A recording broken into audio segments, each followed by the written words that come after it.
Good morning and welcome. I'm Penny Johnson, Dean of Students at SSA, and it is my privilege this morning to introduce Dr. Rizzini to you. Professor Irene Rizzini received her master's degree at the University of Chicago School of Social Service Administration, right here, and her PhD in sociology from Rio de Janiero Institute of Research in Brazil. She is currently a professor and researcher in the Department of Social Work at the Pontifical Catholic University of Rio de Janeiro. In 1984, Professor Rizzini founded the Center for Research on Children, which in 2002 became the International Center for Research and Policy on Children at Pontifical Catholic University. Professor Rizzini is the director of the International Center for Research and Policy on Childhood and the president of ChildWatch International Research Network in Norway. She also serves as member of the editorial board of several journals, among which are Childhood, a global journey of child research published by SAGE, and the International Journal of Social Welfare, University of Stockholm, Sweden, and University of California, Berkeley. Professor Rizzini has been working for many years with a number of organizations that are responsible for social policies and programs for children in Brazil and around the world, including government departments with responsibility for children in the federal government of Brazil, several Brazilian state governments and municipalities, and a number of nonprofit research and policy centers in Brazil and throughout the world. She is currently an international fellow with the Kellogg Institute at the University of Notre Dame, and we are enormously pleased to welcome Dr. Rizzini here today. The pleasure is mine, and I am particularly happy to have Harold with us here today. Harold has been part of my trajectory and my struggle to work with so many people around the world to improve children's lives. I have my notes, and I will follow them, but feel free to interrupt me if you want, to dialogue with me, ask questions, and we will have some time to do that after I speak as well. But in different countries, this works in different ways. So in Brazil, very often people will prefer to talk as we go, but it's up to you. I would like very much to thank the invitation to be here today. Dean Penny Johnson, thank you very much. The colleagues here present and all the students. When first I met Christine Buller, I was a bit almost like a mirror. I could see myself, oh, she's so young, and she is so enthusiastically leading this idea to attract other students around campus and to bring this idea of getting to know other people who are in contact with other contexts, other realities around the world. I particularly thank Christine for all the connection, the many calls, the beautiful work she put together with Karina Hattie-Morrison. It takes people like you to take the initiative many times for big changes. And I am very pleased to be part of this moment. A year ago, I was here with many others to celebrate the 20th anniversary of Chapin Hall Center for Children. And it especially touches my heart to be here, and I will tell you why.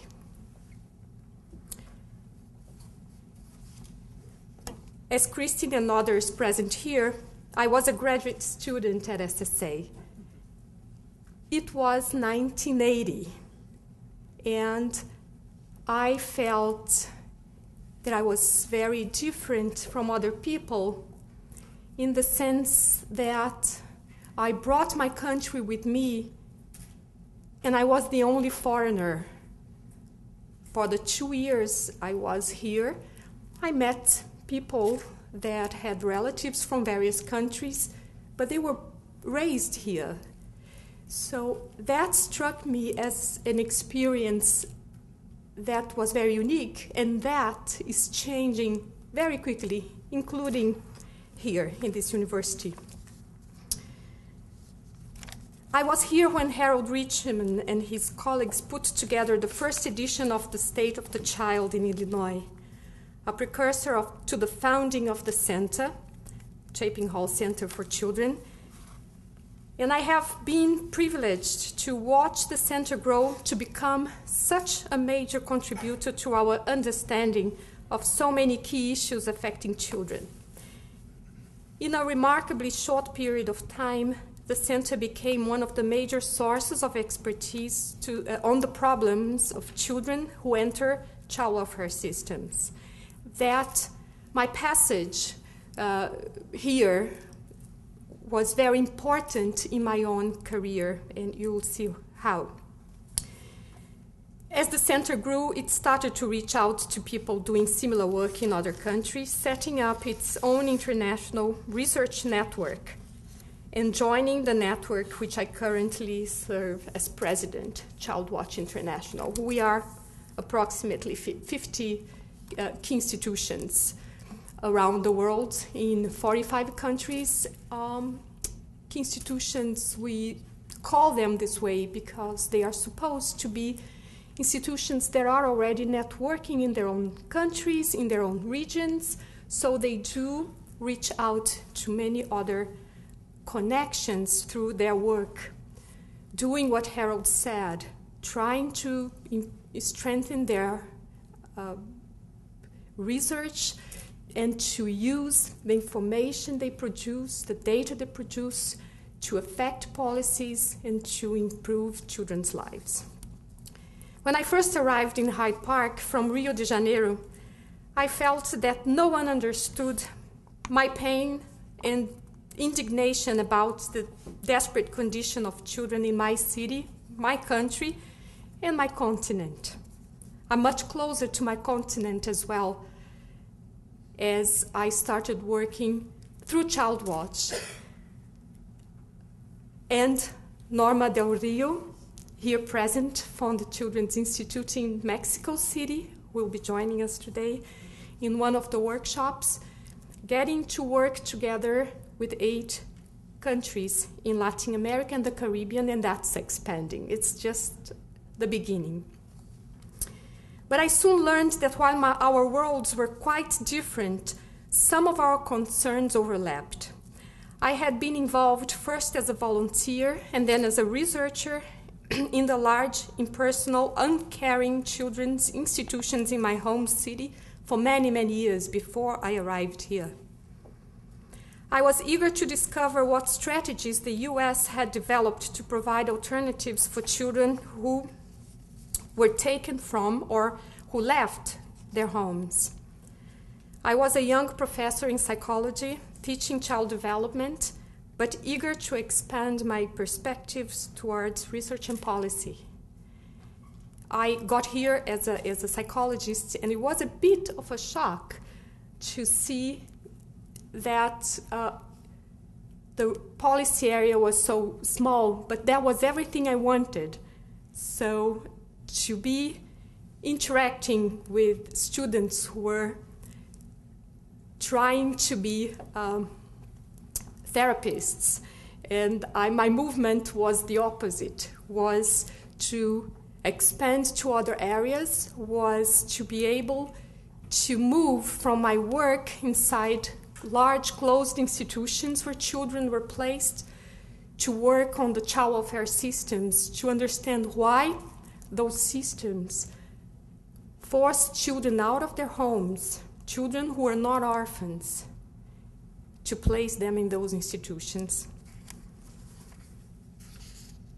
My studies and connections, the studies and connections I established at this university made it possible for me to go back to Brazil as my country was emerging from 20 years of military dictatorship, prepared to make a vigorous contribution to the debates and decisions about improving the lives of children and youth. More than that, it also helped me to prepare myself to become one of the international leaders to work towards strengthening child research throughout the world. To have this university as part of that endeavor is a source of a great honor to me. This moment brings me back to those days.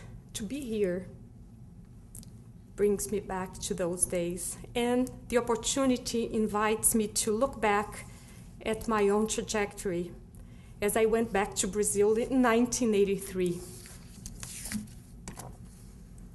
What would be some of the most crucial issues facing young people globally? What are some of the concerns regarding youth around the world? I cannot possibly talk about all of them. Unfortunately, there are evidences of very difficult situations, very complicated, complex realities where these young people are growing up exactly now. But I will focus on some of them, some that I have the opportunity to more than do research on or read about, to visit in my many trips to different countries. According to the latest world reports, some of the most pressing issues are not necessarily new ones. They are related to poverty, inequality, violence, displacement, and discrimination. But they certainly present some important current challenges. Large-scale change and transformation is not a new experience in the world. The phenomenon of waves of settlement, conquests, or trade opening up one culture to other cultures is as old as the history of human settlements. Those changes have always impacted the lives of children, youth, their families, their communities. But the contemporary experience of globalization seems quantitatively different from changing relationships between communities and countries in the past. Our economic lives, for example, are increasingly interdependent as more markets become world markets. One result is that children who live in villages or even countries which are not major players in the growth industries of that globalized economy are denied many economic opportunities from birth. But globalization has also brought improvements in the lives of children and youth. We should celebrate the fact that more children have risen above poverty and that India and China are experiencing an explosion of economic growth. At the same time, we should remember that income inequality between and within many countries is increasing, and that the capacity of the have-nots to make it to the global economy diminishes as the price of entry gets higher in terms of education, skill levels, and levels of capital investment. The age-old tragedies of war, famine, and disease continue to wreck the lives of vast numbers of children, youth, and their families. And as we know, poverty is not just about income. 53% of the world population live under $2 a day. 53% of the world population.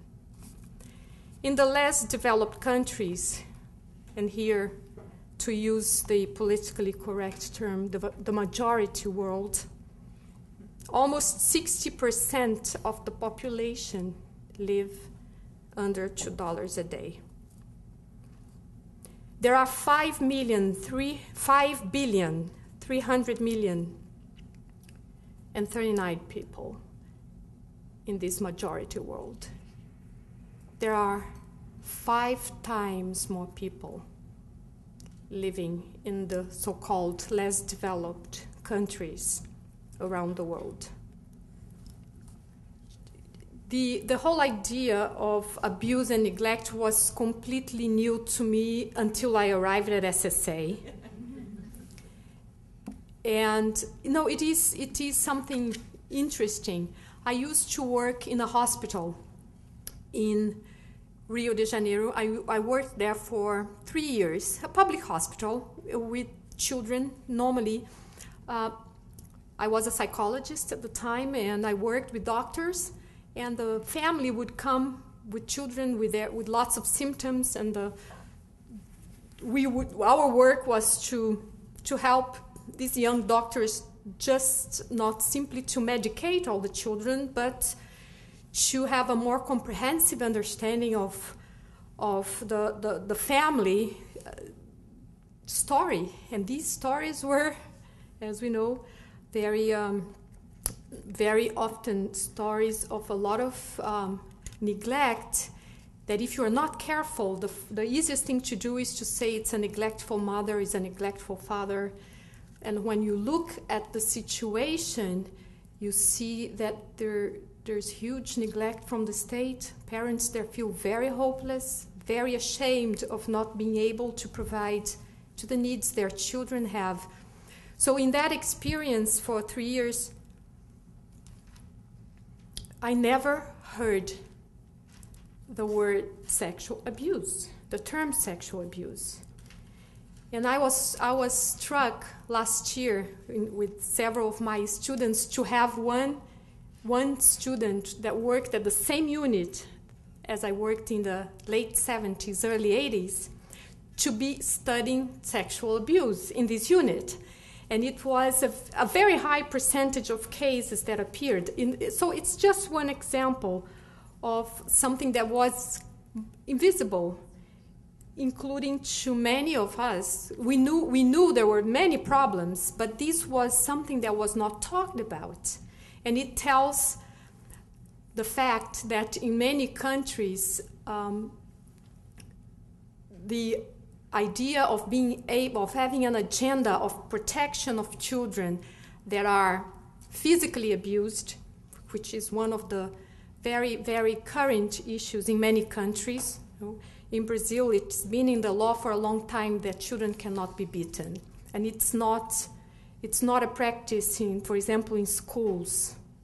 Since I was a child, I've never seen a teacher hitting a student. And so, to my surprise, that still happens in countries like UK, schools in London.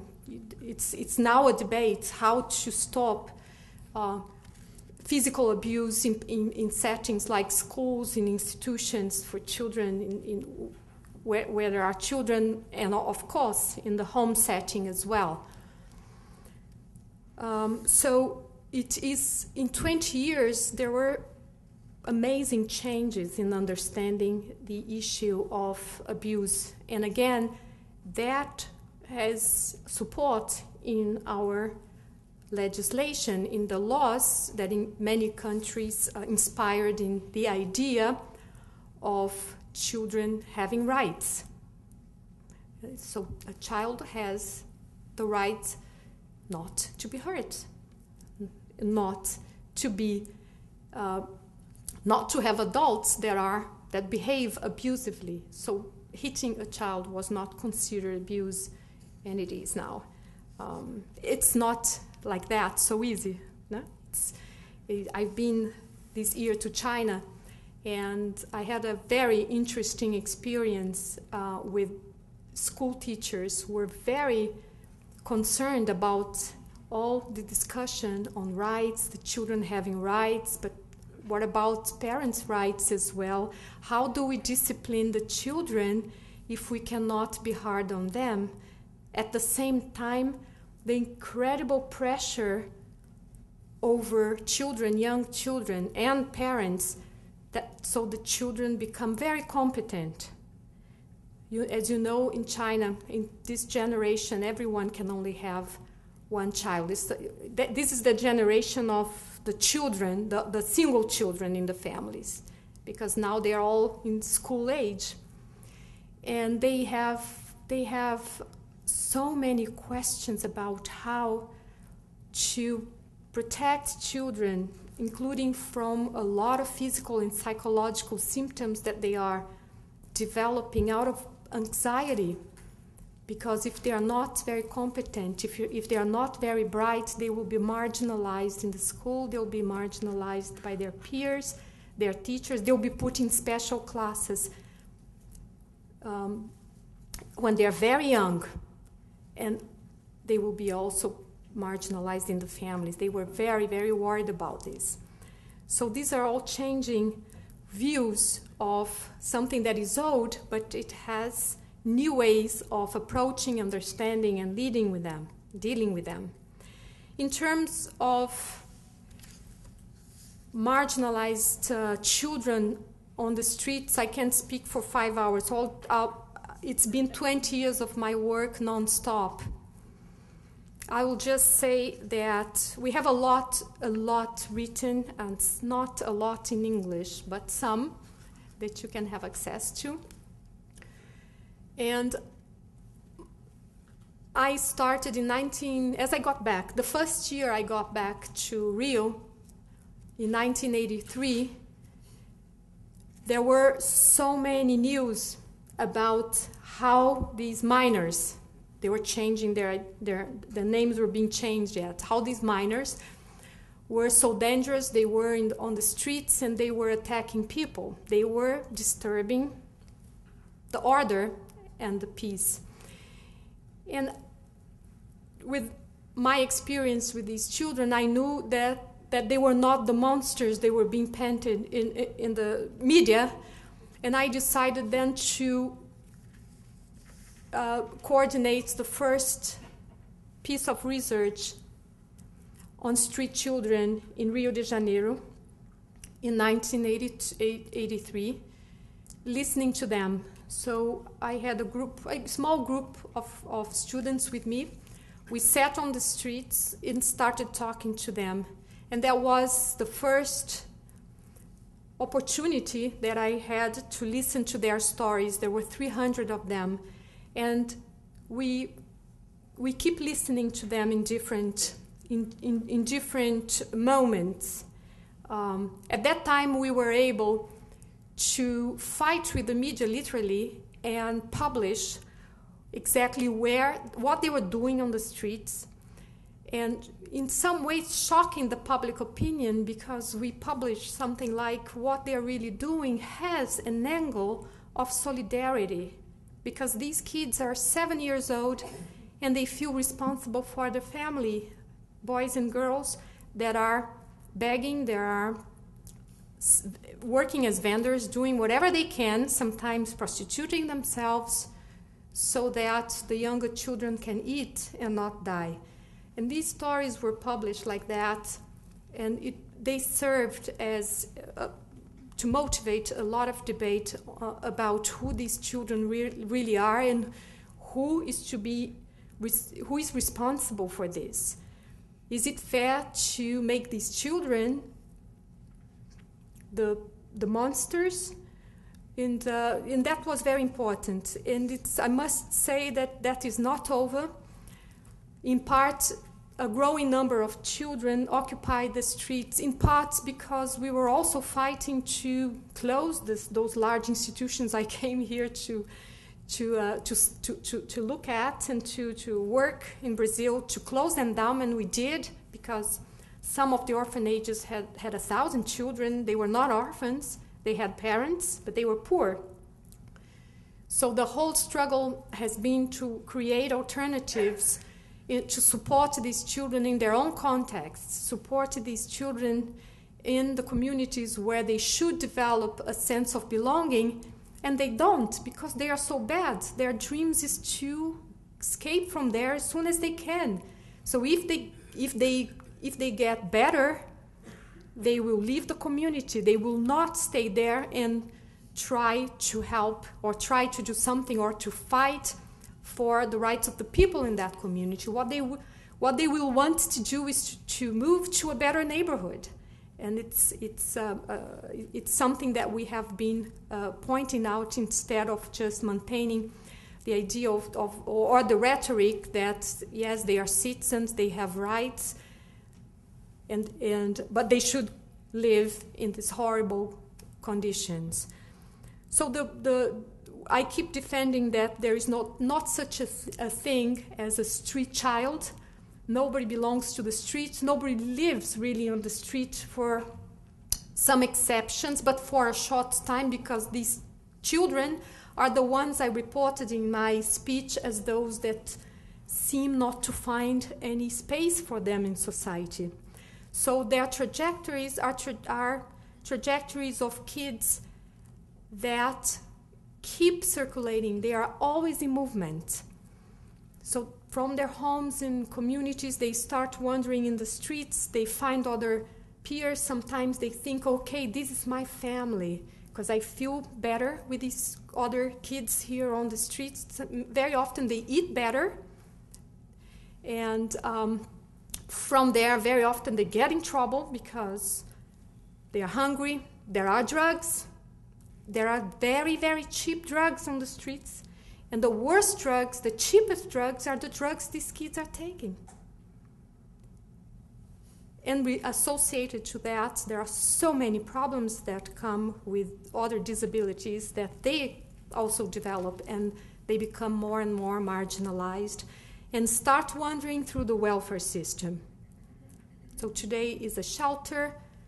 Tomorrow they get in trouble, go to the delegacia, to the police, and from there they go back to the streets, take a lot of drugs, go to a clinic, as they say, get clean, and go out again, up to the point that they are in so many different places, they feel they belong nowhere, and even if they find people that are caring and want to help them, after some point, they simply can't stop anymore, or believe that they can trust anyone. So it's just a very brief, say, overview of a phenomenon that is much more complex than saying, oh, look at all those street children, and say, okay, those are the marginalized ones.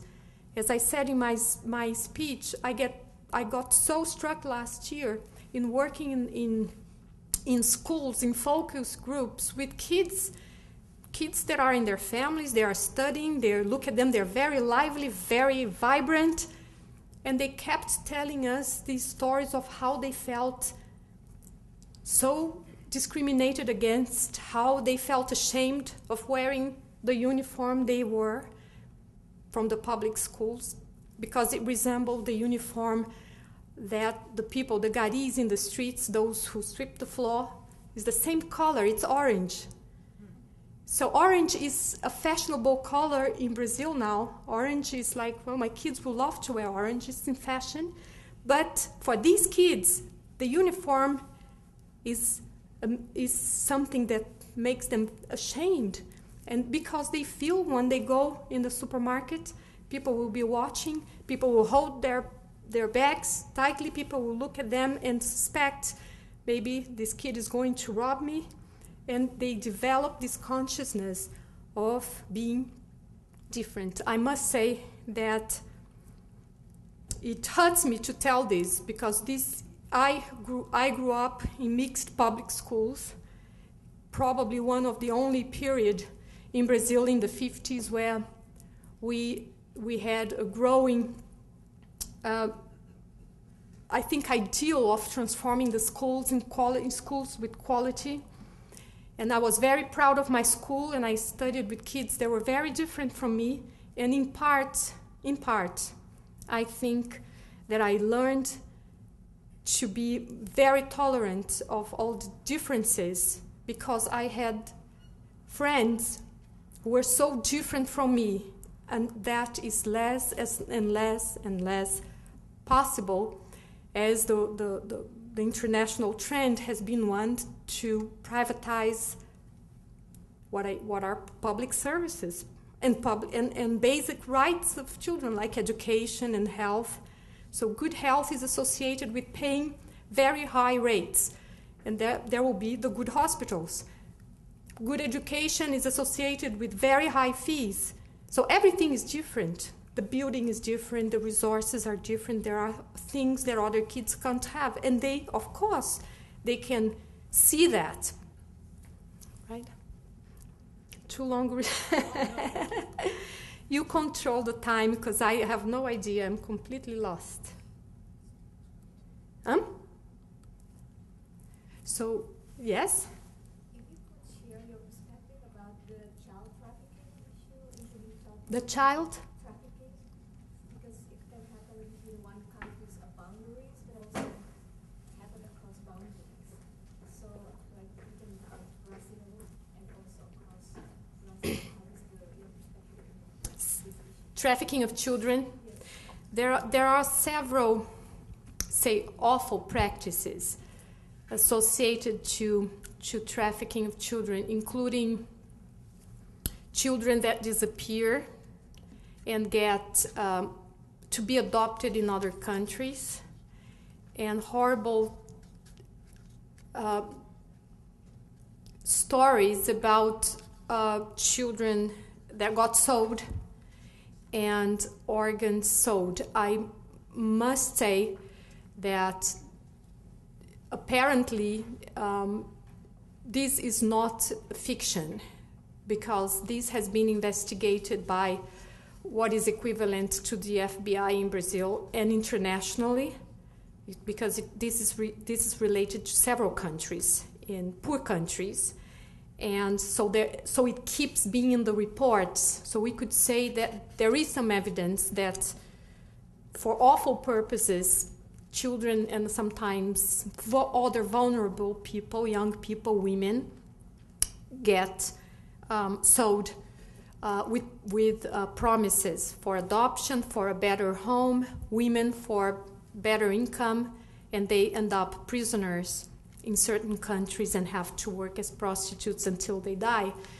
So there are projects associated to the Secretarias of Human Rights in Brazil and associated with other countries, investigating the phenomenon. And in relation to trafficking in Brazil, we would also talk about children that get used, that's a form of sexual abuse, but they get used by adults for pornography purposes and sexual activities, and that has been very successfully visible in Brazil. And very often when you are arriving in the country, tourists get some cards explaining that is illegal in the country and that they will be arrested. And that's what it has to be done, because adults are the ones that are behind these activities. So I consider this one of the areas, because it's so dramatic, different from the kids in the public schools where everybody thinks, fine, they are okay, they're fine, right? But these groups that become very visible because of tremendous violation of the rights, there have been some very important responses. We have in Brazil very active NGOs. And also with our law, the 1990 Children's Act, we have the Councils for the Rights of Children that is supposed to work in parity with the government. It's not an easy thing due to our politicians being so used to be so powerful that to work, it's a very difficult but important exercise to be putting them in the right place. So, for example, in Rio we have a mayor that will disregard the fact that in the law we have an article that talks about a children's fund. The children's fund is a fund that the Council for the Rights of Children have to use wisely for the good of children, or sponsoring projects that will help them elaborate and monitor policies for children, which is their responsibility. And it's a very unique thing around the world. It's a very, very important initiative that is hard because it means a new practice to change attitudes, change mentalities, but at the same time, it's very unique and very important. I have been trying to do some work in surveying how they are doing, and maybe more than evaluating, because we know it's so difficult, the results sometimes are not good, but more so that it remains registered in history. Because we know very well that some important things disappear because they don't get registered. So it is as if it never existed, and people keep reinventing this wheel. And sometimes we do some projects basically to highlight or to show the importance of the idea, to help review the practices, and to reinforce that it is in terms of a practice in a democracy, it's incredibly important, even though it faces too many difficulties to do a good job. So the children's councils and the guardianship councils in Brazil are a target for us to be studying. We have some partners here at Harvard. Professor Felton Earls have been discussing that with us, and Columbia University. In that, because they have been there, they were so amazed at the idea that they have been supporting the need to register what's happening and to make sure that, for example, the government supports such initiatives. So our mayor simply, up to now, will refuse to sit to negotiate about this fund. He uses the funds the way he feels like, and he feels he doesn't need to explain anything to anyone. So it's just one example of authority and abuse of power that is still in place in so many countries, and there's a lot to do, legally speaking as well, concretely, to change that. And we do have very important advocacy groups, many NGOs, doing fantastic work in Brazil. And I'm very hopeful that in this government, we will be able to expand our influence in the central, but also especially our local governments in changing policies and practices. And I am sure Chapin Hall will continue to be an important partner in that endeavor. Yes? We are out of time. So let me just give you my website. I'll be back in Brazil the first week of December. And it is www.ciespi.org.